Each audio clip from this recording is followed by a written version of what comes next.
नमस्ते सबैजनालाई। आज चाहिँ धेरै समय पछि बाहिर चाहिँ एकदम पानी परिरहेको छ, मान्छेहरू कमै छ आज चाहिँ है, लाइन लाग्नु पर्ने रहेछ।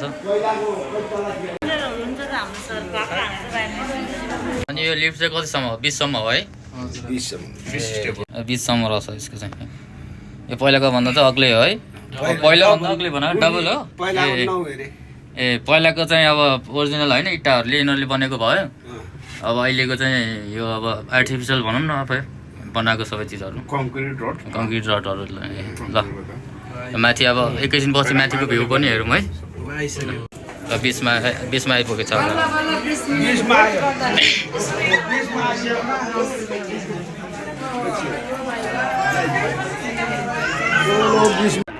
फाइनली हामी 20मा आइसकेको छ र भाइ चट्ट लाएर घुम्न आएको छ भन्नुपर्छ होइन। ल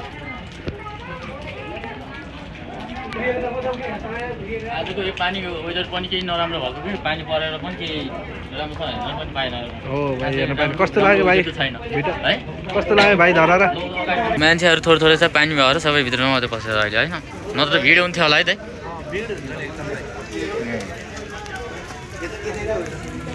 कस्तो लाग्यो भाइ धरा?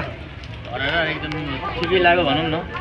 र यो पहिलाको पुरानो जुन धरहरा थियो नि भूकम्प अगाडिको, हजुर हजुर, त्यो भूकम्प अगाडिको धरहरा त देखेको, त्यसले देखाएन। यो धरहरामा मैले चाहिँ भिजिट गरेको छु नि। हजुर भिडियोहरूलाई राम्रो नै भन्नुहोस् है। हजुर हजुर। र फाइनली हामी अब झर्नै जाउँ।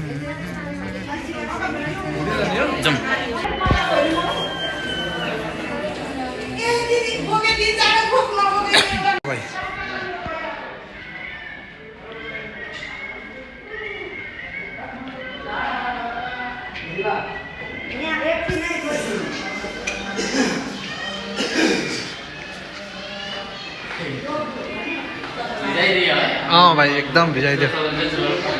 सबैजना घुम्न आउनु। बाजेसँग भेट भएको छ धरहरामा है। नमस्ते है। ल हुन्छ भाइ हुन्छ। अहिले चाहिँ हामी लिफ्ट हिँड्दै आएको भन्नुपर्छ। भाइ अगाडि छ।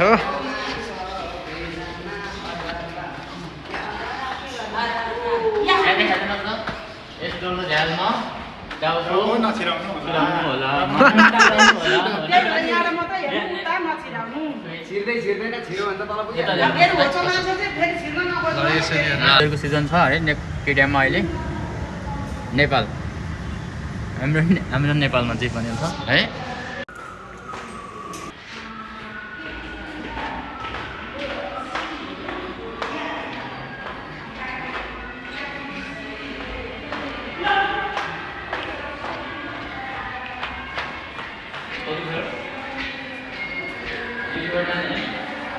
होइन तलै छ अझ। यहाँ खोलिँदैन यहाँ लिफ्ट। यहाँ टिकटक बनाउन आउनु भएको क्या?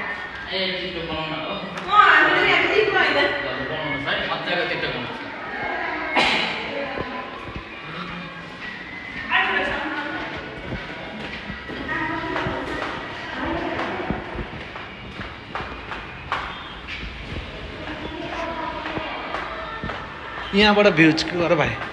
यहाँ उताबाट यस्तो खिचेन।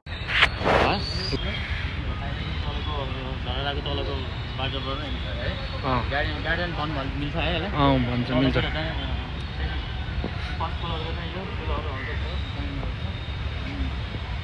त्यही हो। अब धेरै पछि आफ्नै नेपालमा घुम्नु पर्दा होइन, नेपालको ठाउँहरू राम्रो छैन भन्ने त होइन है। हजुर हजुर। नेपाल अब बाँकी अर्को भिडियोमा हेर्दै गरौँ ल।